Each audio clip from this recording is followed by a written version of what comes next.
তো উনি যদি থাকতেন আর আজকে যদি দেখতেন, মনে হয় আমার চাইতে উনি বেশি আনন্দিত হতেন। কারণ উনি সবসময় আমাকে নিয়ে গর্ব করতেন, অহংকার করতেন বা দোয়া করতেন। উনি বৃদ্ধ মানুষ, কথাগুলো বলতেছি আজকে খুব মায়া লাগতেছে তাই বলতেছি। আমার আম্মা এখান থেকে নানার কাছে 500 টাকা দিয়ে আসতো। 2011 সালে কথা বলতেছি, আজ থেকে 14 বছর আগে। ওই 500টা তখন বিকাশের যোগ ছিল না, নগদ যোগ ছিল না। নানা বৃদ্ধ মানুষ নিজের পকেটের টাকা গাড়ি ভাড়া দিয়ে মধুপুর গিয়ে মধুপুর পোস্ট অফিসের মাধ্যমে আমার কাছে টাকা পাঠাইছে। আমার জন্য এতটুকু করেছে শুধু বল।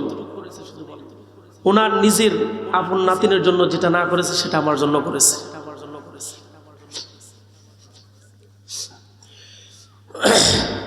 যাই হোক, আমরা সকলেই তার জন্য দোয়া করব, বিশেষ করে সকলে আমিন।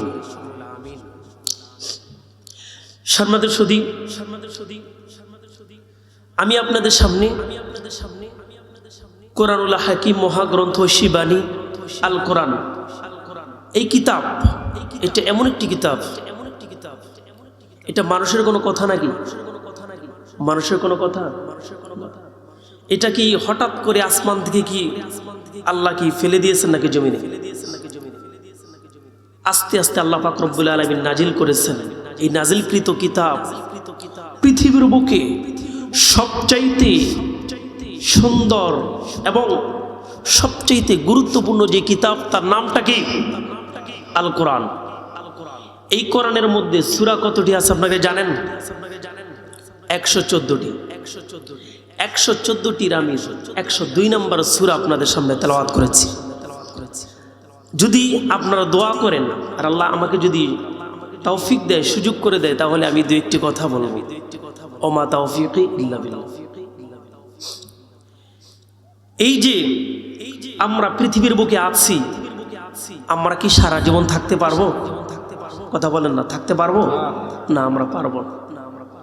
একদিন আমাকে, আপনাকে, সকলকে এই পৃথিবীর মোহ মায়া সব কিছুকে ত্যাগ করে আমাদের চলে যেতে হবে। কথা বলেন ঠিক কিনা? চলে যেতে হবে না? সবাইকে চলে যেতে হবে, কেউ আগে কেউ পরে। আপনার বাবা চলে গেছে, আমার দাদা চলে গেছে, নানা চলে গেছে। একদিন আমার বাবা চলে যাবে, আমি চলে যাব। এই পৃথিবীর বুকে কেউ থাকতে পারবে না। পৃথিবীর মায়াজাল, এই যে পৃথিবীর জন্য লোভ লালসা, লালসাময় পৃথিবী, যেখানে আমরা পৃথিবীর মায়াটাকে আমরা ছাড়তে পারি না। কথা বলেন ঠিক কিনা? এই পৃথিবীর মায়া থেকে, আমাদের মায়াজাল থেকে বের হয়ে আসতে হবে। এই পৃথিবীর মায়া মোহ, এই পৃথিবী আমাদেরকে আকৃষ্ট করে ফেলেছে, এটা থেকে আমাদের সরে আসতে হবে। এটাই আমাদেরকে নলেজ দিয়েছেন সূরাতুত তাকাসুর। এই সূরা, আজকের সূরা যে শানে নুজুল, আমি কথাগুলো আস্তে আস্তে বলবো, আপনার ধৈর্য সহকারে শুনবেন। আমি লম্বা কণ্ঠ বা ওয়াজ বা টান কিচ্ছু দিব না, কিন্তু কথাগুলো যে বলবো একটু চিন্তা করবেন, ব্রেনটে নিয়ে একটু ভাবেন, নিজে নিজে একটু চিন্তা করেন, ভাবার জন্য চেষ্টা করেন। আমি কি ছিলাম আর আমি এখন কি আছি? এক সময় আমি কিছু থাকবো না। আমার দেহের মধ্যে একটা রুহু আছে। কি আছে? একটা রুহু। এই রুহুটা যতক্ষণ পর্যন্ত থাকবে, ততক্ষণ পর্যন্ত আমি এই যে কত সুন্দর কথা বলতেছি, আমার হাত পা গুলো লাড়াচাড়া করতেছে, আমার একটা হৃদয় আছে, আমার একটা অন্তঃকরণ আছে। আল্লাহ পাক রব্বুল আলামিন আমার একটা জিহ্বা দিয়েছেন, আমাকে দুটি চক্ষু দিয়েছে দেখার জন্য, শোনার জন্য দুইটি কান দিয়েছে, ধরার জন্য দুইটি হাত দিয়েছে, চলার জন্য দুইটি পা দিয়েছে। কথা বলেন ঠিক কিনা? এই যে আল্লাহ পাক রব্বুল আলামিন এত কিছু দিয়েছে, কিন্তু এসব কিছুই ছিল না আল্লাহ পাক রব্বুল আলামিন একমাত্র উম্মতে মুহাম্মাদীদেরকে মানুষদেরকে 18,000 মাখলুকাতের মধ্যে মানুষদেরকে নিজ হাতে কুদরতি হাতে সুন্দর করে মহব্বত করে মায়া করে আল্লাহ পাক রব্বুল আলামিন সৃষ্টি করে দিয়েছে। সূরাতুদ বানি ইসরাঈল এটা কোরআন শরীফের 17 নম্বর সূরা 15 নম্বর আর 8 নম্বর পৃষ্ঠা।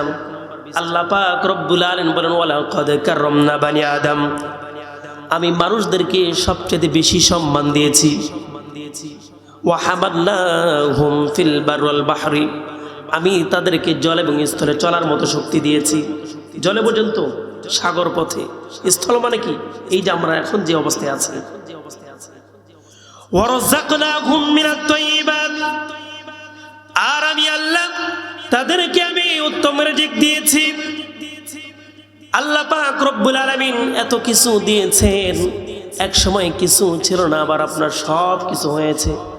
আবার এমন একটি সময় আসবে, সেই সময় আবার কিছুই থাকবে। এই কথাগুলোই জানান দেওয়ার জন্য এই সূরাটা আপনাকে শিক্ষা দিয়েছে। এই সূরাটা আমি মাঝে মাঝে তেলাওয়াত করি, খুব মজা লাগে। আল্লাহ পাক রব্বুল আলামিন বলেন আল্লাহুমুত তাকাসুর হাত্তা যুরতুমুল মাকাবির, এত সম্পদের মায়া মোহ, এই দুনিয়ার লোভ লালসায় তুমি লিপ্ত আছো। এই লোভ লালসা, এই পৃথিবীর মায়াজাল, এই পৃথিবীর ব্যস্ততা, সম্পদের তো লোভ। দেখেন, আমার একটা বাড়ি আছে, আমি চিন্তা করি কি আমার বিল্ডিং লাগবে। যার বিল্ডিং আছে সে চিন্তা করি কি আমার 10 তলা বাড়ি লাগবে। কথা বল ঠিক কি? একটু ভাবেন, এই যে আপনার স্ত্রী পুত্র সন্তান, আপনার ছেলে মেয়ে, আত্মীয় স্বজন, যা কিছু দেখতেছেন কেউ আপনার না। আপনার সম্পদ, আপনার ঘর, আপনার বাড়ি সব কিছু পড়ে থাকবে, থাকবেন না আপনি, থাকবো না আমি। খাটের উপর শুয়ে আপনি একবার গভীরভাবে আপনি একবার চিন্তা করেন, আমি একবার এই পৃথিবীর বুকে ছিলাম না, এখন আমি পৃথিবীর বুকে আছি। কিন্তু আপনি একবার মরার আগে একবার মরে দেখেন। এই জন্য ওমর ফারুক রাদিয়াল্লাহু তাআলা আনহু বলতেন মুতু ক্বাবলা আন তামুতা, মরার আগে একবার মরে দেখো। খাটের উপর শুয়ে আপনি একটু চিন্তা করেন, একটু ভাবেন, একটু ভাবেন যে আমাকে চলে যেতে হবে এই পৃথিবীর মায়া ছেড়ে, এই পৃথিবীর মায়াজাল। আপনার বাবা চলে গেছে, আপনি কতদিন গিয়েছেন তার কবর পাশে, গিয়ে আপনার 2 চোখের পানিকে একবারও ফেলে দিয়েছেন।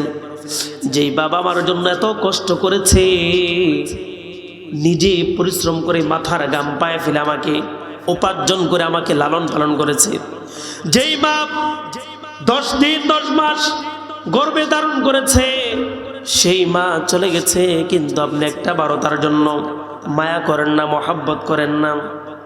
আজকে বাবা চলে গেছে, আমাদের পৃথিবীর অবস্থাটা কেমন। ফরিদপুরে আমি দেখেছি নিউজ, বাবা চলে গেছে, বাবার লাশ এখনো দাফন দেওয়া হয়নি, কিন্তু দাফন দেওয়া হয়নি, জমি বন্টন নিয়ে ভাগাভাগি নিয়ে কলহ বিদ্রোহ মারামারি কাটাকাটি লেগে গেছে। এ হচ্ছে আমাদের অবস্থা, আমাদের জীবন। এটা সবার ক্ষেত্রে হবে, সবার ক্ষেত্রে হবে। এটা আপনার আমার সবার জন্য। মালাকুল মাউত ফেরেশতা একদিন আপনার সাথে আমার সাথে সবার সাথে সাক্ষাৎ করবে, করবে কিনা? একদিন সাক্ষাৎ করবে।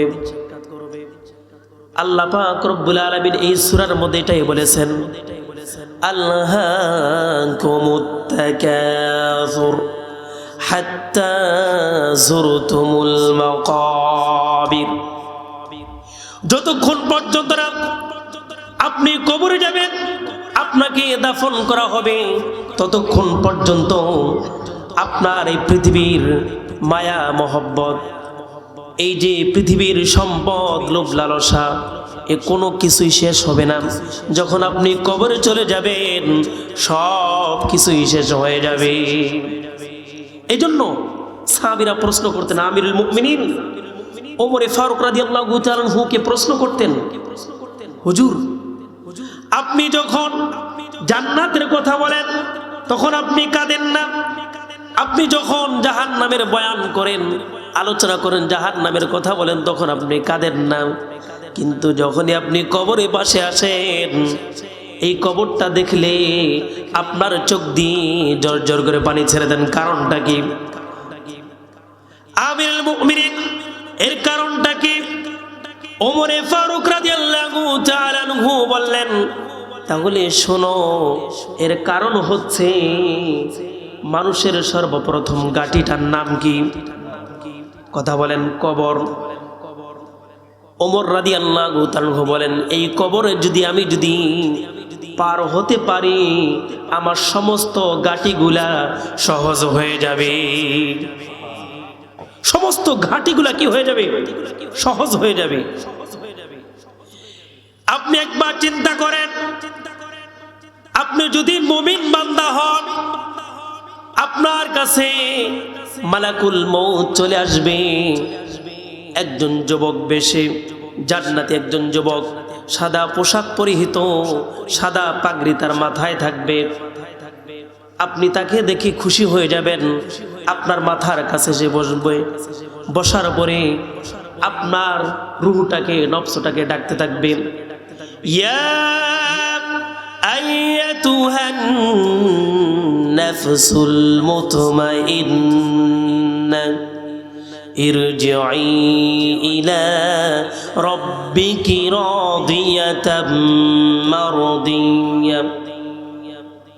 আয়াতের ব্যাখ্যা লেখা হয়েছে, ইয়া আইয়াতুহান নাফসুল মুতমাইন্না, হে পবিত্র আত্মা, হে ভালো আত্মা, হে পবিত্র আত্মা, ভালো আত্মা, মুমিনের আত্মা, উখরুজি, তুমি বের হয়ে আসো, উখরুজি ইলা রাব্বি রিদাল্লাহি, আল্লাহর সন্তুষ্টি আল্লাহর ভালোবাসার দিকে তুমি বের হয়ে আসো। ইরজিই ইলা রাব্বিকি রাদিয়াতাম মারদিয়া ফাদখুলি ফি ইবাদি ফাদখুলি জান্নাতি, তুমি বের হয়ে আসো আল্লাহর সন্তুষ্টির দিকে। এই যে মুমিনের আত্মাটা বের হয়ে আসলো, এই আত্মাটাকে আল্লাহ পাক রব্বুল আলামিনের নির্দেশে আজরাইল সহ সাথে ৭০,০০০ ফেরেশতা, কত হাজার? ৭০,০০০ ফেরেশতা সাদা রুমাল দিয়ে, জান্নাতি রুমাল দিয়ে তাকে নিয়ে যাওয়া হবে প্রথম আসমানের দিকে। তখন আসমানে যারা দ্বাররক্ষী থাকবে, দরজা যারা গেট দারওয়ান থাকবে, তারা প্রশ্ন করবে, মান হাযার রাজুল, এই ব্যক্তিটাকে, মান হাযার রাজুল, এই ব্যক্তিটাকে প্রশ্ন করা হলে তখন আপনার পরিচয় তুলে ধরা হবে, আপনি চাপারকোনার অমুকের ছেলে, অমুকের নাতি, অমুকের নাম, আপনার নাম ধরে বলা হবে। তখন বলবে, আহলান সাহলান, কংগ্রাচুলেশন, আহলান সাহলান, মারহাবান, কংগ্রাচুলেশন, স্বাগতম। আহলান সাহলান মারহাবানের মাধ্যমে, সম্বর্ধনার মাধ্যমে আপনার জন্য যা সেই আসমানের দরজাটাকে খুলে দেওয়া হবে। আসমানের দরজাটা খুলে দেওয়া হবে। এরপরে আপনার ওই আত্মাটাকে নিয়ে সরাসরি আইল্লিনে চলে যাওয়া হবে। আমার মামা বলেছিল আজকে আসার পরে আইল্লিন সম্পর্কে, ইল্লিনে নিয়ে যাওয়া হবে। তখন এই ইল্লিনে নিয়ে যাওয়ার পরে এই আত্মাগুলো আপনার পূর্বে আমাদের সমাজে, আমাদের গ্রামে যে ব্যক্তিটা জান্নাতে হয়েছে তার সাথে দেখা হয়ে যাবে। কি হয়ে যাবে? দেখা হয়ে যাবে। তখন একজন একজনকে প্রশ্ন করবে, কই অমুককে তো দেখতেছি না, ও তো আমার আগে চলে আসছে। সুবহানাল্লাহ কইবেন না? ও তো আমার আগে চলে আসছে, কই অমুককে তো দেখতেছি না। তখন সকলে মিলেমিশে বলা বলি করতে থাকবে যে আমাদের গ্রাম থেকে অমুক অমুক ব্যক্তিগুলো আমার আগে চলে এসেছে, তার রুহটা কোথায়? ওই ব্যক্তিকে দেখতেছি না। তখন তারা সকলে আফসোস করে বলবে, হায় আফসোস, আমাদের ওই সাথী ভাইটা মনে হয় সিজ্জিনে চলে গেছে। কন্যা নাউজুবিল্লাহ, সিজ্জিনে চলে গেছে মানে কোথায়? জাহান্নামে, জাহান্নামে চলে গেছে। তাহলে ইল্লিনে একজন আরেকজনকে কি করবে? চিনতে পারবে। এই জন্য বলা হয়, কবি সব সময় বলেন, মাউতু কাসিন মাউতু কাসিন কুল্লু নাসিন শারিবু কবরু বাইতিন কুল্লু নাসিন দাখিলু। মৃত্যু এমন একটি পেয়ালা, এমন একটি শরবত, যেই শরবতের পানি আপনি আমি সবাইকে পান করতে হবে। এই যে মৃত্যু, এটা থেকে বাঁচার কোনো উপায় আছে? কথা বলেন, বাঁচার কোনো উপায় আছে? তাহলে আমি আপনাদেরকে একটা কথা বলি। আমেরিকার নাসা বিজ্ঞানগুলো যখন গবেষণা করলো যে মানুষের দেহের মধ্য থেকে রুহুটা চলে যায়, রুহু কি? এটা কি? ইয়াসআলুনাকা আনির রূহ কুলির রূহু মিন আমরি রাব্বি। হে রাসূল, তারা আপনাকে প্রশ্ন করে, রুহু, এই যে আত্মা, এটা কি? এটাকে দেখা যায়, ধরা যায় না, ছোঁয়া যায়? এটা কি? হে রাসূল, আপনি বলে দিন, এটা আল্লাহর আদেশ। কন্যা সুবহানাল্লাহ। কুলির রূহু মিন আমরি রাব্বি, আল্লাহর আদেশ। এটাকে দেখা যায়নি। মানুষ যখন মারা যায় তখন কি আপনি দেখেননি রুহুটা চলে যাচ্ছে? আমরা কিন্তু কি করি না, কেউ দেখি না। একদিন আমাকে আপনাকে চলে যেতে হবে। তো বলতেছিলাম, এই আমেরিকার নাসা বিজ্ঞানগুলো তারা পরীক্ষা করলো যে আসলে মানুষের দেহের থেকে যে রুহুটা চলে যায়, এটা কোরআন বলছে। দেখি কোরআনটা কতটুকু সত্য না মিথ্যা, এটা আমরা একটু জাস্টিফাই করব, এটা আমরা একটু বিবেচনা করব, গবেষণা করব। তখন তার একটা মুমূর্ষ ব্যক্তিকে একটা কাঁচের গ্লাসের বাক্সের মধ্যে রেখে দিলেন, আর অপেক্ষা করতেছি কখন তার রুহুটা যায় দেখবে, কখন কি যায়, রুহুটা যায় দেখবে।